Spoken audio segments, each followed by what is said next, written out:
Well, Greek newspaper editorials have criticised the harshness of the new austerity measures, and the nation's two biggest unions have called a 48-hour strike against the reforms. Yanis Varoufakis is Professor of Political Economics at the University of Athens, and he joins you now from the Greek capital. Yanis, welcome to RN Breakfast.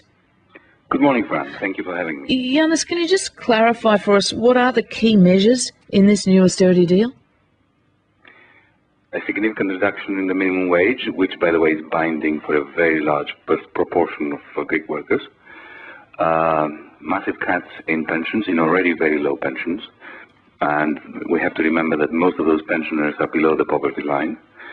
And a series of other government budget cuts, which will cut very deeply into the remaining muscle tissue of the Greek economy. And I say the remaining because there isn't that much left of it. So can you quantify that a little for us when you say massive cuts to pensions? How many euros would be cut from the pension? Do we know? Well, yes, let me give you an example. A pension of, I'll put it in Australian dollars, of something like 700 Australian dollars per month is going to be reduced to something like 500. That's a big cut. It's a big cut starting from a very low pension level. The Deputy Labour Minister, Yanis Varoufakis, says the measures will mean a big fall in the living standards of many Greeks, and certainly the pensioners, as you just described there. And then he said one that will be painful for working people. So I guess he's referring there to the cuts to the minimum wage. What sort of a cut is planned there? The minimum wage at the moment is about 700 euros, which is something like 800 Australian dollars. And it's envisaged that by the time that these measures are fully in place, it will have dropped by something like $300. So possibly it's around $500 a week. Yes, but Fran, if I may, sure. The way that this is being portrayed in Europe and more broadly is that this is the painful medicine that the Greeks have to take in order to come out of the disease that has afflicted this country. Most Greeks would be prepared to take the pain and the bitter medicine if it was medicine that actually helped cure the disease. But this is worse than the disease. It's killing the patient, and it's going to make the debt rise further, just like the first bailout. And my considered opinion is that in the end, everyone in Europe is going to suffer as a result of having inflicted upon Greece a poisonous remedy, which in the end is worse than the disease. And what you're saying there with this poisonous remedy is that these austerity measures, these cuts to the standard of living, will stop the economy dead? Is that what you're talking about? The economy is comatose. It is going to push it further into a coma. And while doing that, it is going to precipitate similar comatose circumstances in countries further afield, like Portugal and increasingly Spain and Italy.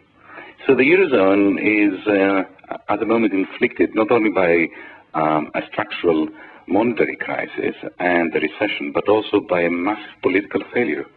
Well, that kind of talk is exactly why some of the finance ministers from European countries who are currently meeting in Brussels are doubtful that this will happen, because they don't think the Greeks will actually implement this plan. What do you think the Greek government should be doing, if not making these budget cuts? How about trying something we've never tried before? Telling the truth. The Greek state is bankrupt. It's insolvent. So call a spade, default, take the pain of default, because there is a lot of pain involved in defaulting, and start afresh. Now, what we've been doing for the last 18 months, not just Greece, but Europe as a whole, is we have been in complete and utter denial, and we've been piling up huge, gigantic, gargantuan, expensive loans on the weak shoulders of an insolvent state, on condition that state is going to reduce its national income, from which it will have to repay those loans. That, in my book, is tantamount to madness, and it is a madness from which Europe is going to emerge massively reduced and diminished, both economically and politically. And there are plenty of analysts who have shared your view, who think that Greece should be allowed to default and rebuild. But as you say, that will bring a lot of pain too. What do the Greeks think about default? When I started advocating this view about a year and a half, 2 years ago, I was being treated with disdain. But I can tell you that today, I would say that around 80 to 90% of Greeks would agree with this view. It is clear that we have to simply face reality. And look, if it was a question of being able to borrow more money through bailout loans in order to repay our loans and start growing, yes, perhaps we should do it. It would be our moral duty to repay our loans, the loans of the Greek state. But if those loans we're taking on cannot repay the old ones, let alone the new ones, and in the meantime, the conditions that are attached, the strings that are attached to those loans, destroy whatever capacity this economy has of producing the wealth that will help repay those loans and keep this population alive, then it's utterly illogical to pursue this line. Well, the public response to this deal has been immediate. The two major unions have called for a 48-hour strike for Friday and Saturday. And one of those union leaders says these cuts are basically going to do nothing but create misery, which is pretty much what you've told us. He says we won't accept them. There will be a social uprising. What do you think of that threat? Will there be a social uprising? Not necessarily.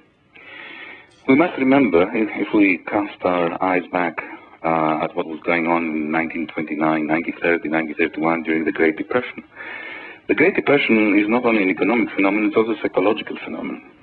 So when your world is collapsing all around you and you simply can't put food on the dinner table and you can't pay the electricity bill and everybody you know is in the same situation, then it's rarely the case that people actually demonstrate and protest and rebel. Usually they privatize their wounds, their pain and their suffering, and they lick their wounds within their homes. Only when the recovery comes do they find enough strength and courage to go out on the street and protest again. Professor, do you think that the other Eurozone finance ministers are right and that the Greek government, which is, things are pretty shaky there politically, will be able to deliver these cuts? The government is perfectly capable of delivering the cuts, and it probably will. It has done this before. It's been doing it now for 18 months. The question is not whether you can deliver the cuts. The question is whether through those cuts you cure the problem. The cuts will be delivered, but the problem is going to be made worse. And, Fran, my personal despair at our European leaders stems from the fact that I truly believe that none of them think that these measures are going to work. And yet they're caught in the parameters of their own constraints, petty-minded political constraints to do with their own coalitions, with their own electoral cycle in their own countries. And it is much easier for them to pursue a path for Greece, for Ireland, for Portugal, for Spain, for Italy, eventually for the whole of the Eurozone, which deep down they know that is catastrophic for everyone. But for them, it's politically expedient in the next 2 or 3 or 6 months. And this is a tragedy for the European Union as a whole. Professor Varoufakis, thank you very much for joining us. Thank you, Fran. Yanis Varoufakis is Professor of Political Economics at the University of Athens. Joining you there from Athens, it's 6:20 on Breakfast.